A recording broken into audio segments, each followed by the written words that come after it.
Assalamualaikum warahmatullahi wabarakatuh.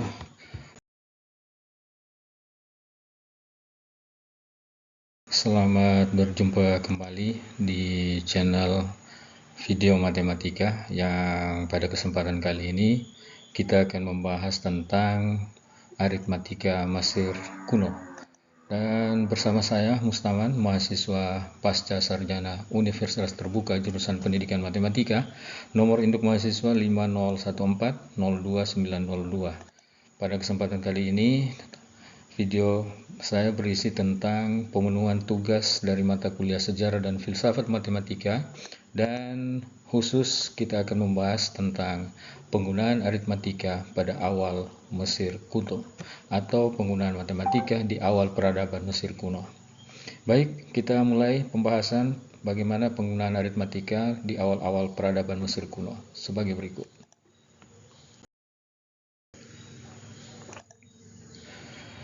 Pada zaman peradaban awal Mesir kuno, ciri khas matematika pada saat itu hampir semua di kehidupan bangsa Mesir kuno dalam masa perhitungan pada saat menggunakan perhitungan, mereka masih menggunakan sifat-sifat penjumlahan. Kecenderungan matematika pada saat itu adalah dengan cara menurunkan perkalian dan pembagian menjadi sebuah penjumlahan berulang. Nah, perkalian sebagai pengenaan berurutan di masa itu dapat didefinisikan sebagai sebuah perkalian dari dua bilangan yang diselesaikan dengan cara menggandakan secara berurutan salah satu dari bilangan tersebut dan kemudian menambahkan pengulangan yang sesuai untuk memperoleh hasilnya. Kita akan membahas lebih mendalam mengenai bagaimana cara perkalian dan pembagian pada saat peradaban Mesir kuno. Baik, sebelum kita lanjut, kita akan membahas sekarang topik tentang bagaimana metode perkalian dan pembagian di zaman Mesir kuno atau peradaban Mesir kuno. Kita akan membahas yang pertama adalah tentang metode pengalian. Nah, pada zaman Mesir kuno, metode pengalian ini menggunakan teknik penggandaan dan menjumlahkan setiap bilangan bulat positif yang ditunjukkan sebagai jumlah pangkat berbeda dari dua, yaitu seperti jumlah suku-suku barisan 1, 2, 4, 8, 16, 3, 2. Nah, bilangan-bilangan ini diperoleh dari jumlah dari pangkat berbeda dari bilangan 2. Kemudian untuk metode pembagian di zaman Mesir kuno, proses perkaliannya merupakan metode pembagiannya merupakan pembalikan dari proses pengalian. Artinya, jika kita dalam hal melakukan proses dengan pengalian, maka untuk menghitung metode pembagian, proses pembagiannya adalah dengan membalikan metode pengalian. Seperti apa itu? Dapat kita lihat sebagai berikut. Sebagai contoh, pada zaman dahulu di zaman Mesir kuno, ketika matematikawan atau masyarakat Mesir kuno ingin menentukan hasil perkalian dari 11 dikali 42, maka mereka terlebih dahulu sebelum menghitung mengasumsikan 11 itu sebagai multiplikan atau bilangan yang dikali. Nah, bilangan-bilangan 11 ini itu bisa mereka peroleh dari jumlah suku-suku barisan 1, 2, 4, 8, 16 dan seterusnya. Nah, maksudnya 11 tadi yang dianggap sebagai multiplikan di saat itu akan ditentukan dari jumlah suku-suku barisan tersebut. Nah, sedangkan 42 itu adalah bilangan pengali. Pada saat itu dianggap sebagai bilangan pengali. Dan 42 ini akan dipasang-pasangkan dengan suku-suku yang ada. Namun 42 itu sendiri bisa diperoleh dengan cara menggandakan 42 itu sendiri atau mengalikannya dengan 2 seperti berikut. Nah, untuk lebih jelasnya mari kita simak caranya seperti berikut. Yang pertama adalah kita ambil suku barisan pertama. Suku barisan pertama ini dianggap sebagai bilangan yang akan dikali. Nah, pengalinya adalah 42.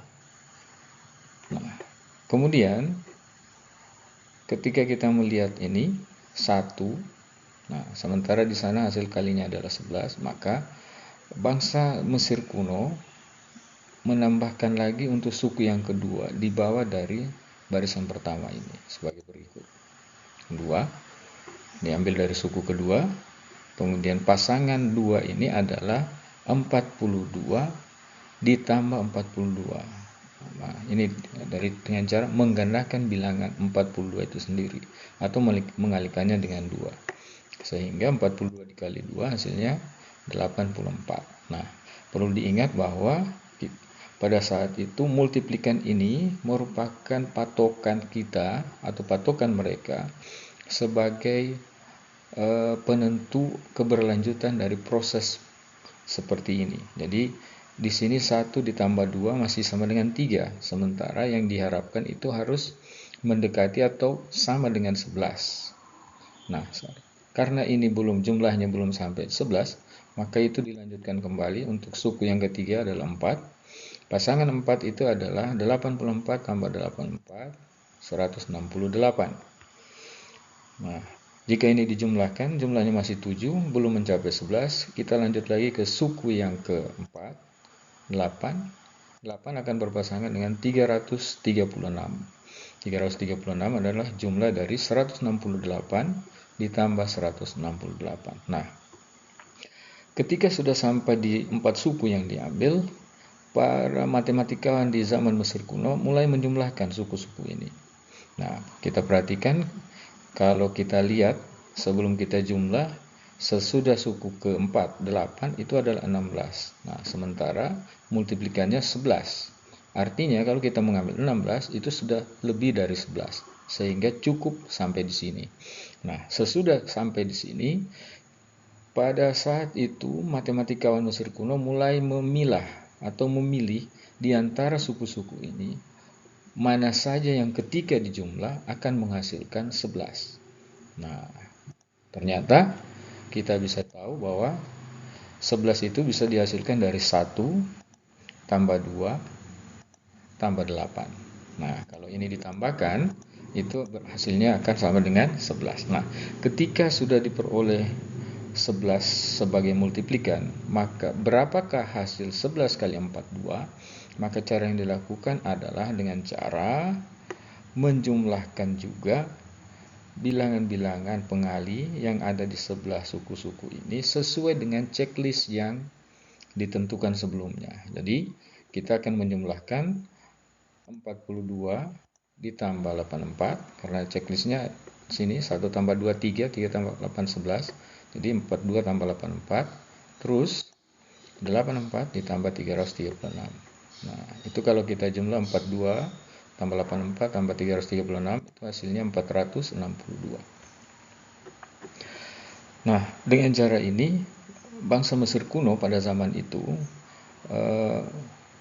menghasilkan atau menentukan hasil perkalian 11 kali 42 itu dengan hasil 462.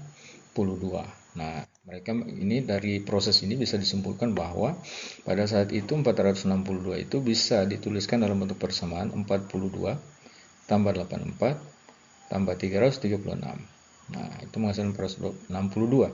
Atau bisa juga dengan 1 atau ditulis dalam bentuk perkalian 1 tambah 2 tambah 8, 11 dikali 42. Nah, jadi 11 kali 42 sama dengan 462. Nah, ini adalah metode penjumlahan. Metode ini bisa berhasil karena ini dapat bekerja dengan baik karena setiap bilangan bulat positif ditunjukkan sebagai bilangan berbeda dari 2. Oke, nah sekarang bagaimana dengan proses pembagian? Untuk proses pembagian, kita bisa melihat contoh yang dilakukan oleh bangsa Mesir kuno pada zaman itu.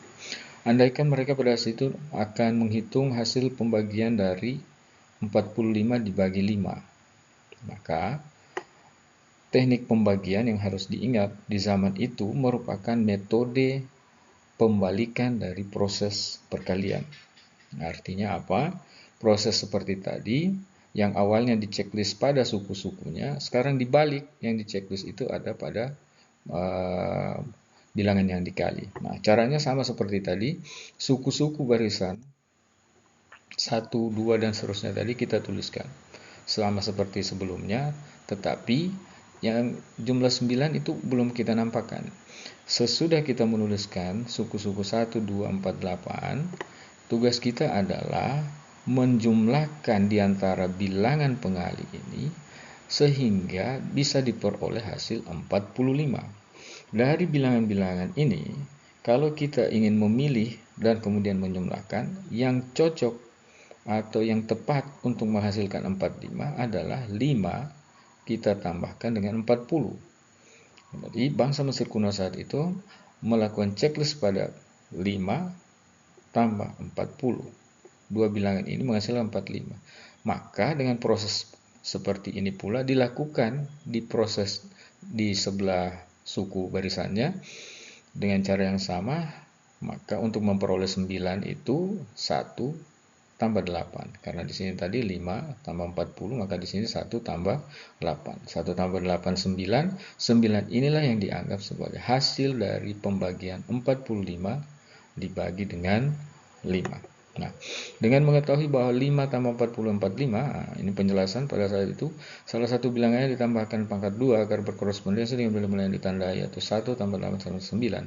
Ini merupakan koefisien pembagi yang dibutuhkan. Jadi masyarakat Mesir kuno pada zaman itu sudah mengetahui bahwa untuk menghitung pembagian adalah proses dari pembalikan dari proses perkalian. Baik, kita sekarang lanjut bagaimana dengan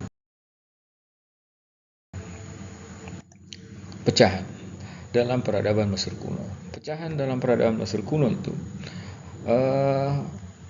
untuk mengenal pecahan ada beberapa istilah yang digunakan oleh matematikawan di zaman Mesir kuno. Yang pertama yang mereka gunakan adalah bentuk pecahan, kemudian pecahan satuan. Bentuk pecahan pada zaman itu, untuk menghitung pecahan itu mereka menggunakan pecahan-pecahan satuan. Jadi bentuk pecahan dalam bentuk satuan yang ditulis dalam bentuk 1 per n, di mana n atau dengan n atau dengan syarat n adalah bilangan asli. Kemudian untuk pecahan satuan, pada saat itu matematikawan Mesir itu menggunakan cara sistematis di zaman itu dengan menggunakan dua metode, atau menggunakan metode splitting dan Fibonacci. Nah, kedua metode ini mengawali perkembangan matematika ilmu modern.